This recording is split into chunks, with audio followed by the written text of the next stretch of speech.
दोस्तों, अगर मैं आपसे पूछूं दुनिया का सबसे पुराना, सबसे रहस्यमय और सबसे ज्ञानवान देश कौन सा है, तो आपका जवाब क्या होगा? जी हाँ, वो देश है भारत। भारत जिसे कभी सोने की चिड़िया कहा जाता था। भारत जहाँ नदियाँ सिर्फ पानी नहीं बहाती बल्कि सभ्यताओं को जन्म देती हैं। भारत जहाँ मंदिरों की घंटियों में विज्ञान की गूंज है और वेदों के मंत्रों में ब्रह्मांड का रहस्य छुपा है। आज हम आपको लेकर चलेंगे एक ऐसे सफर पर जहाँ हर कदम पर एक कहानी है, हर पत्थर पर इतिहास लिखा है और हर ध्वनि में अतीत की गूंज सुनाई देती है। तो चलिए शुरू करते हैं प्राचीन भारत का रहस्यमयी इतिहास। साल 1921 और 1922 भारतीय पुरातत्वविदों ने कुछ ऐसा खोजा जिसने पूरी दुनिया को चौंका दिया। हड़प्पा और मोहनजोदड़ो ये वो दो शहर थे जिन्होंने साबित किया कि भारत की सभ्यता हजारों साल पहले ही बेहद उन्नत थी।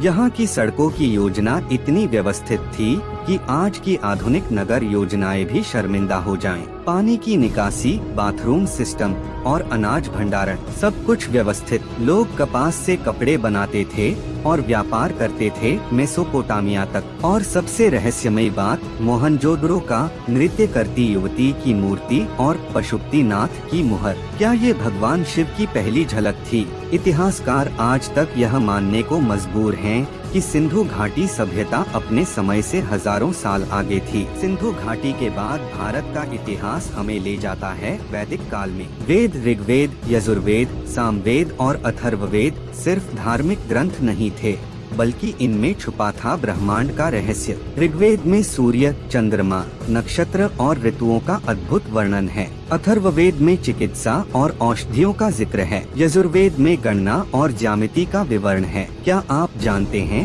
ऋग्वेद में धरती को गोल बताया गया था हजारों साल पहले, जब ग्रीस और यूरोप अभी अंधकार युग में थे।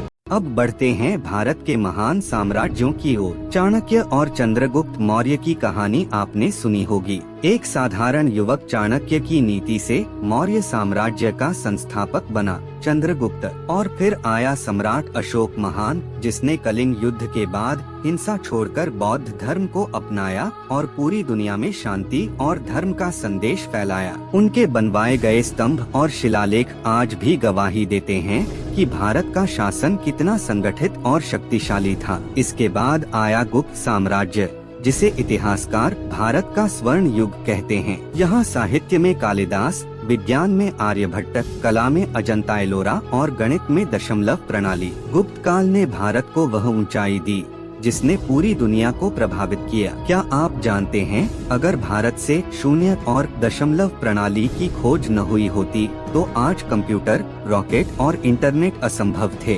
आर्यभट्ट ने धरती के गोल होने और उसकी धुरी पर घूमने का सिद्धांत हजारों साल पहले दिया था। भास्कराचार्य ने गुरुत्वाकर्षण का जिक्र न्यूटन से भी 1000 साल पहले किया था। सुश्रुत को शल्य चिकित्सा का जनक कहा जाता है। वे प्लास्टिक सर्जरी और मोतियाबिंद ऑपरेशन तक करते थे। दुनिया जिसे आधुनिक विज्ञान कहती है, उसकी जड़ें भारत की मिट्टी में हजारों साल पहले ही मौजूद थीं।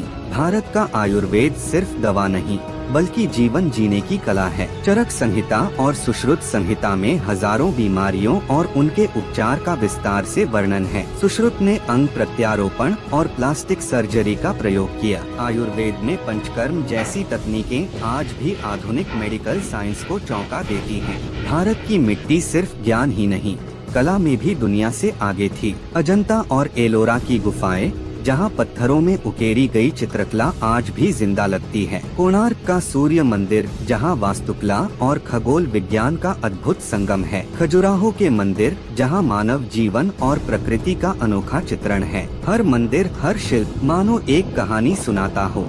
भारत सिर्फ ज्ञान और शांति का देश नहीं था बल्कि यहाँ के योद्धाओं का साहस भी अतुलनीय था। राजा पोरस ने सिकंदर जैसे महान सेनापति को भी कड़ी टक्कर दी। चाणक्य की नीति और चंद्रगुप्त की वीरता ने मौर्य साम्राज्य को स्थापित किया। अशोक ने अपने साम्राज्य को इतना विशाल बनाया कि वह उस समय दुनिया का सबसे बड़ा साम्राज्य था। भारत का इतिहास रहस्यों से भरा हुआ है। राम सेतु श्रीलंका तक समुद्र के बीच बना वह पुल, जिसे आज भी सैटेलाइट तस्वीरों में देखा जा सकता है। सोमनाथ मंदिर, जिसे 17 बार लूटा गया।